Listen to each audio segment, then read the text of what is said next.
Tonight on the show we are joined, as a matter of fact, we are welcoming back Professor Henning Melber, who is speaking to us from Uppsala, Sweden, about, of course, a series of developments in the country. Here in Namibia, he monitors closely the issues as they unfold.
Tonight on the show, we are welcoming back Professor Henning Melber, speaking to us from Uppsala, Sweden, where he is closely monitoring, or from where he closely monitors the developments in Namibia.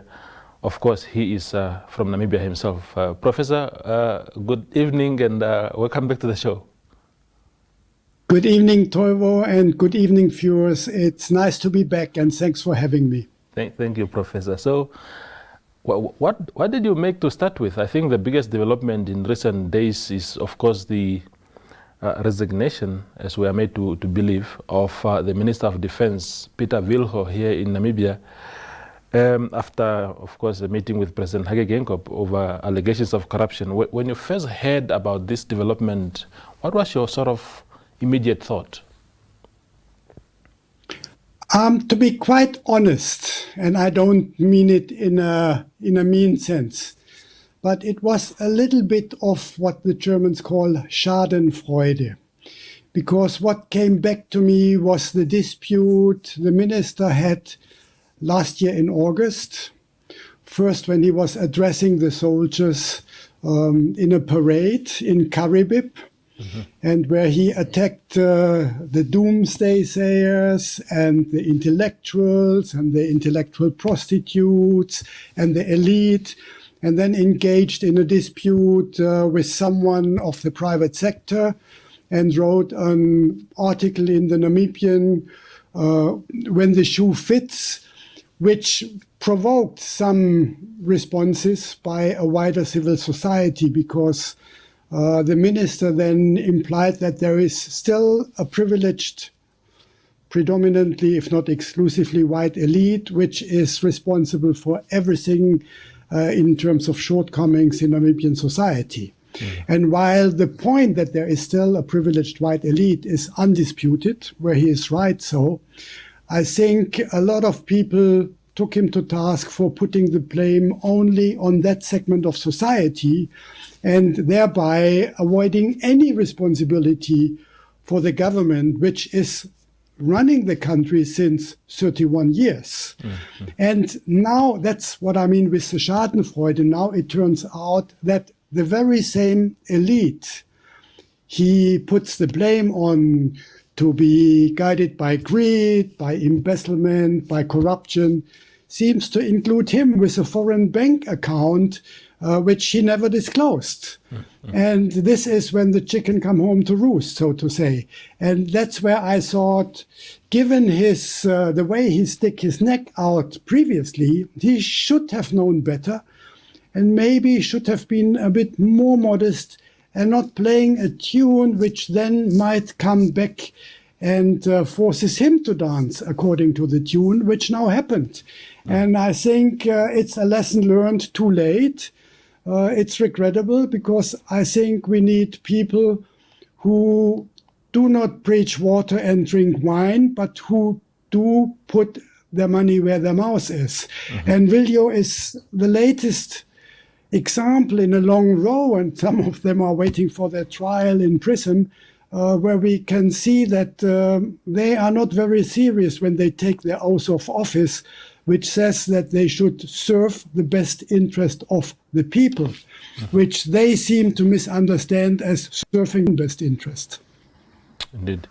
Now, Henning, the fact that there's these resignations of ministers accused of corruption, as a matter of fact, before I go to that, is resignation an end in itself in the case of Peter Wilho, or is the ground for further investigations to verify what has been what he has been accused of so far? A resignation should not be the end of the story. That would actually be an invitation to everyone in office that you can take the risk, and if you're caught and maybe face some investigations and prosecution, then you simply resign and you thereby use the exit door. No, it's too easy. Viljo, in his resignation, which was accepted, blamed to some extent the public media outcry. That does not mean he took any responsibility. Yes, he also asked for an investigation to be cleared by his name, which is a fair step to do. And I think the whole affair should be investigated. And that from the beginning. That means going back the many years to the original arms deal and then try by forensic evidence to find out what really happened. And if in the end Viljo's name would be cleared, even the better. So I think a resignation should never be the end, unless it's a resignation due to illness or due to retirement or any other things. But a resignation due to significant doubts in meeting the moral and ethical standards in the office should only be the first step and a beginning to an investigation and not the end. Now, this administration of President Geingob has lost, in a space of 6 years that it has been in office, 4 ministers have resigned due to either allegations or conviction of corruption. Is that shining a bit of light into the true state of affairs as far as corruption is in Namibia? Just those numbers, they are quite staggering, given the 6 years only that the new administration has been in office. Of course, these are ministers from previous administrations and whatnot, some of them. But is it sort of a tip of an iceberg into what might be the true state of affairs as far as corruption is concerned? It's a good question, but it's very difficult to answer because we lack the sufficient evidence and insights. Yes, the number of those ministers caught red-handed have been considerably increased, but that does not mean that there were no culprits before. And the fish rod case, of course, goes back much longer. So they started their fishy business before President Geingob took office. And maybe there are a number of cases swept under the carpet we are just not aware of. I remember there were some investigations during the reign of President Pohamba, which were never disclosed. We had actually people killed over fraud cases. You might remember that way back 15 or 20 years. So it's not that it has reached a dimension which never existed before.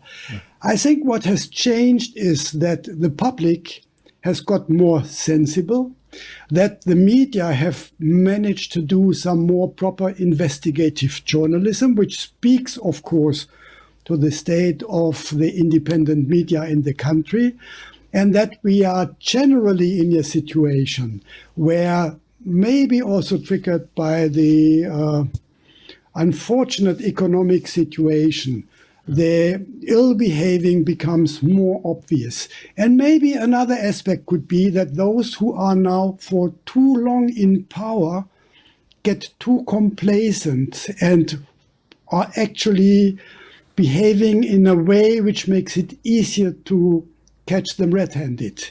So that they are thinking, well, we are fine, we did it so long, we can continue doing it. And then they become, in a way, not careful enough, and then risk that they are caught. So it's very difficult, however, to come back to your question, to make a firm statement that the last 6 years have been much worse. What we know is that the last 6 years, more cases have entered the public space. That's a fact. But if it testifies to a market increase, or if it just shows, as you said, the tip of an iceberg more visible now, that's, I think, impossible to judge at this moment. What it does suggest, however, is that Namibia is in a situation, even if government is in denial of that, that self-aggrandizement is a systemic feature. For years, reference has been made to state capture in South Africa. I believe if we look at the situation in Namibia, in the public administration, not only in the cases we see, but also in what's going on in state-owned enterprises, the fees that are paid, travel and subsistence allowances, the salaries, the fringe benefits. Namibia is in a state of state capture. We are living above the means, and those who benefit are those who are part of a parasitic elite. That is, for me, state capture. Now, Professor, you alluded to something there that reminds me of the remarks that President Geingob made on Saturday while he was addressing party members and party leaders at the Swapo Party School. Again, it's something that he said before, that corruption is not systemic in Namibia, corruption is not endemic in Namibia. And on Saturday, he extended on that by saying that if it was endemic and systemic, the state itself would have collapsed.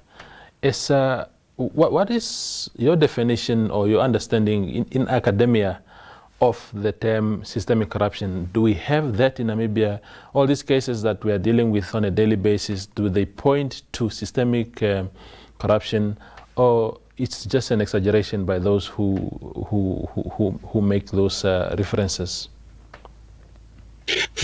I haven't read the full speech of President Geingob. I just picked it up as it was reported in the media. I read the Namibian Sun article and now the Namibian article on it, which complement each other to some extent, but I can't quote him verbatim. But first of all, to make it very clear, states do not collapse because of systemic corruption. There are states which reproduce their power structures with systemic corruption as an integral part of it. I'm not claiming that Namibia has reached that stage, but what I said before, and I'm willing to repeat, is that what we witness today is a dimension which seems to suggest that corruption in Namibia at the moment is in a systemic state of affairs. Meaning it's an integrated phenomenon in public administration, in state-owned enterprises which are established and run like empires, with benefits which are just too much if you think of it, with ministers, as we just discussed and we witness, are caught red-handed. We have cases which are not properly investigated. The housing scheme under Pohamba, it's not investigated. Namdia is not investigated. Or let's say there is a report with President Geingob. No one knows what's in the report. And I mean, the list goes on and on and on. There are so many smokes that you are tempted to assume there are a lot of fires which we are not yet aware of, which also means we can't put them out. So corruption is not a contributing factor to the collapse of a state. One of the most corrupt states actually in recent history has been Japan. Now the difference is that the organized corruption in the Japanese government and the system was used with the money generated to be invested in productive sectors of the economy. Meaning, even if it was for private gains, that money was invested to promote economic growth. And that's a huge difference. And there, of course, systemic corruption could contribute to a collapse of the state. Because if you just siphon off money and then transfer it on foreign bank accounts or spend it on luxury items, building your flat at Hageheiz in Swakopmund or somewhere else, driving the latest brand of a car, using the latest gadgets, spending shopping sprees in Dubai, then of course, that is a kind of corruption which weakens the local economy to a huge extent. If you use fish rod money to build up a local fishing industry, where you create employment, even for the purpose of making more money through using those productive sectors, then corruption has a different impact. But that's not the corruption we are witnessing in Namibia. Corruption in Namibia is not channeling money into productive sectors of society. That's the difference. Indeed. And also, Professor, let's talk briefly about the Anti-Corruption Commission here in Namibia. In the case of Peter Wilho, ACC says, because the media, almost every media house has called them to say, are you monitoring these allegations? Are you interested in this matter? And their response has always been that the people making allegations have not visited their office to submit statements. Is that a correct way of fighting and eventually winning the fight against corruption if we sit in our offices as investigators of corruption and wait for people to knock on our doors? Or is it better if they monitor these tips, these tip-offs and everything, and then be proactive by actually taking the fight to those that are involved? I think we are witnessing a structural problem with the ACC. It was created as an institution in the wrong context. And I remember that debate because I was involved in it. It was in the late 1990s when, upon initiative of the then Prime Minister Hage Geingob, there was a discussion how best to institutionalize anti-corruption mechanisms.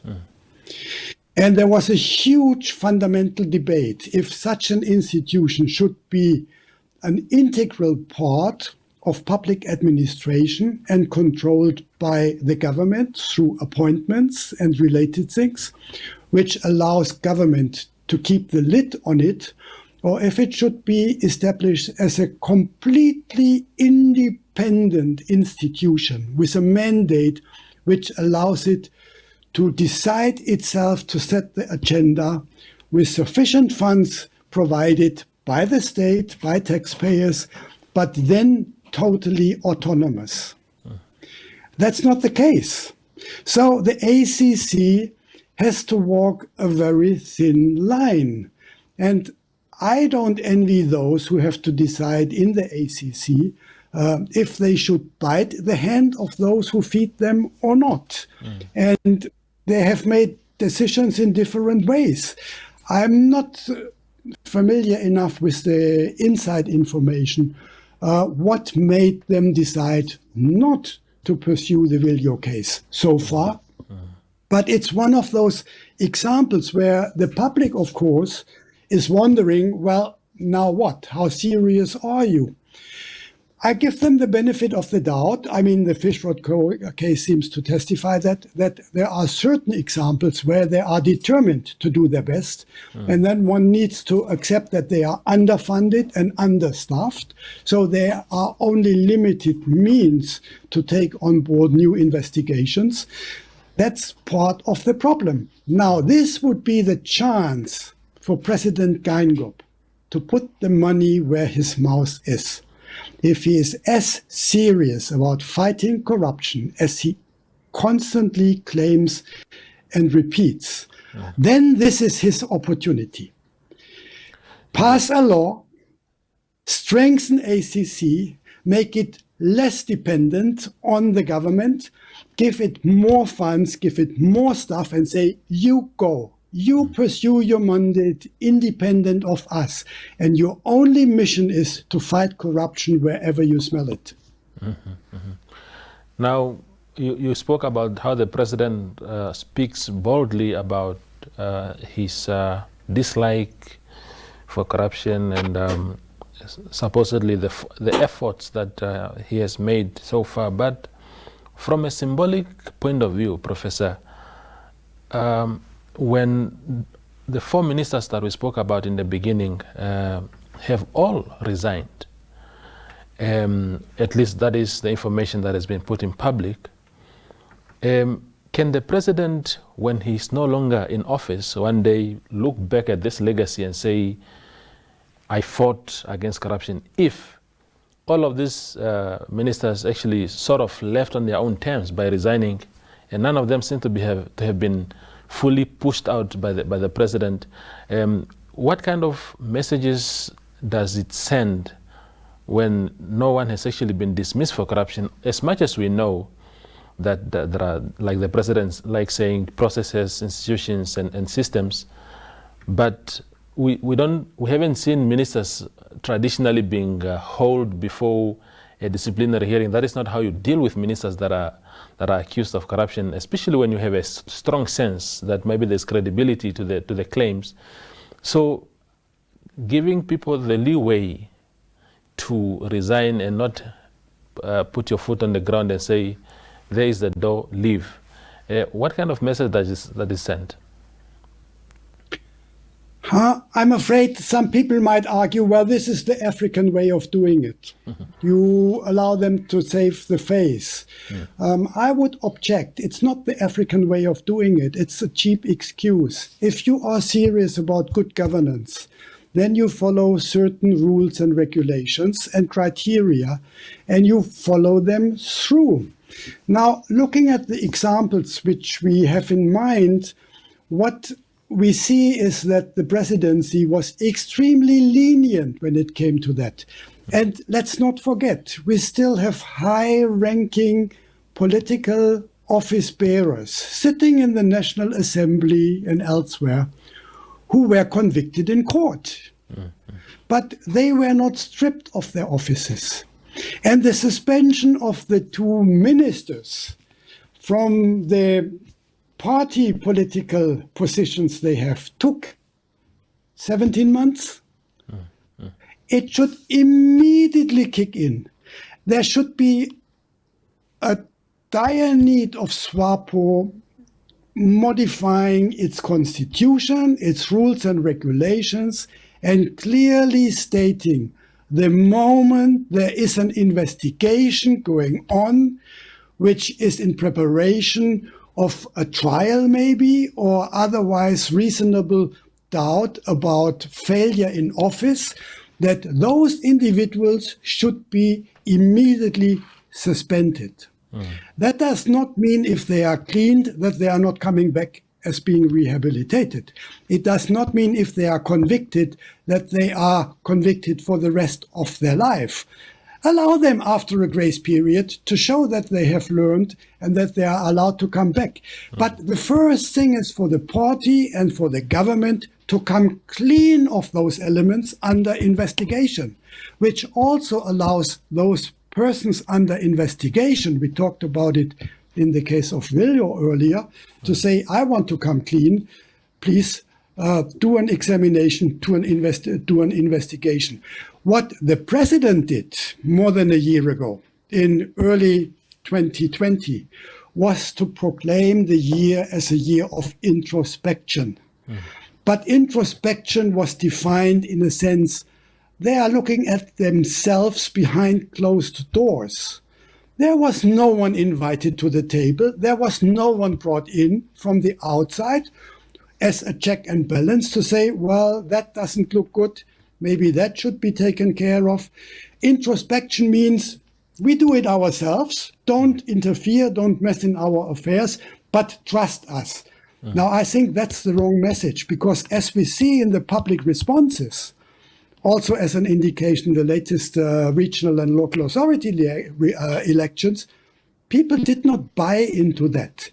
It doesn't strengthen trust and confidence in those who govern. It actually adds to the suspicions to say they simply try to get away with it.